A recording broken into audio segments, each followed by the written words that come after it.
चलिए अगली बड़ी खबर आपको बता दें लखनऊ से, जहां दलितों को साधने की रणनीति पर काम कर रही बीजेपी। लोकसभा चुनाव में बीजेपी को नहीं मिले बड़े पैमाने पर दलित वोट। संविधान बदलने के विपक्षी नारे ने कई सीटों पर दिखाया असर। 9 विधानसभा सीटों के उपचुनाव में दलित निर्णायक भूमिका में। प्रत्येक सीट पर करीब 20 से 50 हजार तक दलित वोट। सपा और कांग्रेस भी लगातार झोंक रही ताकत। बीएसपी भी उपचुनाव में उतारने जा रही प्रत्याशी।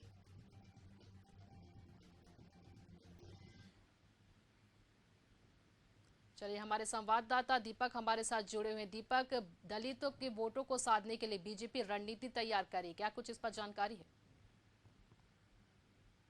की जाए तो देखा जा रहा है कि इन दिनों उत्तर प्रदेश में उपचुनाव होना है। इसको लेकर सभी राजनीतिक दल अपनी अपनी तैयारियां कर रहे हैं। वहीं बात करें भारतीय जनता पार्टी की, तो 9 सीटों पर अभी हालांकि बता दें कि प्रत्याशियों का चयन नहीं किया गया। लगातार बैठकों का दौर चल रहा है, अलग अलग बैठकें ली जा रही, चाहे दिल्ली से लेकर यूपी तक बैठकों का दौर चल रहा है। लेकिन वहीं बात करें, जिस तरह से बीते दिनों लोकसभा का चुनाव हुआ था और जो नतीजे आए थे, उसमें देखा गया कि जो दलित वोट है वो कहीं ना कहीं भारतीय जनता पार्टी से दूर होते हुए दिखाई दिए। इसका साफ कारण है कि जो मायावती के साथ वोट बैंक हुआ करता था, वो कहीं ना कहीं देखा गया कि 2014 और 19 के लोकसभा चुनावों की बात करें तो उत्तर प्रदेश में जिस तरह से जो बहुजन समाज पार्टी के साथ लगातार ये देखा जाता है कि सर्वजन हिताय सर्वजन सुखाय जिस तरह से नारा दिया था मायावती ने, तो उसको लेकर कहीं ना कहीं दलित वोट बैंक बड़े हिस्से में बसपा के आते थे। लेकिन इस बार ऐसा नहीं हुआ। बसपा के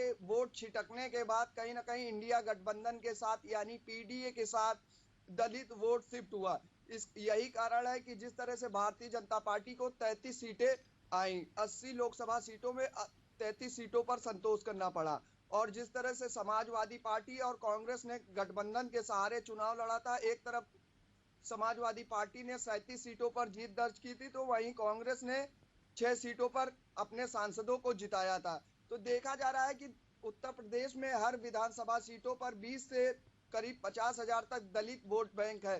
तो ऐसे में सभी पार्टियां ये चाहती हैं कि इस तरह से दलितों को लुभाया जाए, अपने पक्ष में कैसे वोट कराया जाए। तो लगातार सभी पार्टियां और सभी राजनीतिक दल राजनीतिक समीकरण तैयार कर रहे हैं। और इसी कवायद में भारतीय जनता पार्टी भी लगातार जो पिछड़े वर्ग के मोर्चा के अध्यक्ष हो या दलित समुदाय के जो लोग हैं, उनको बड़ी संख्या में जोड़ने का काम किया जा रहा है। और देखा भी गया था कि लोकसभा चुनाव में जब भारतीय जनता पार्टी के साथ दलित आया था, तो देखा गया कि जिस तरह से चाहे 71 सीटों की बात करें या 65 सीटों के लोकसभा चुनाव की बात करें, तो बड़ी संख्या में उत्तर प्रदेश में भारतीय जनता पार्टी ने जीत दर्ज हासिल की थी।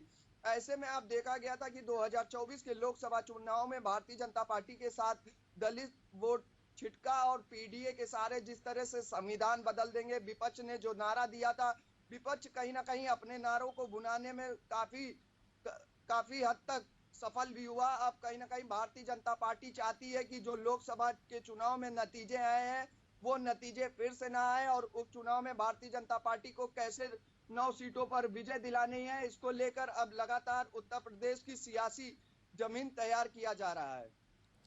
जी दीपक, आप हमारे साथ बने रहे, हम आपसे और भी जानकारी चाहेंगे।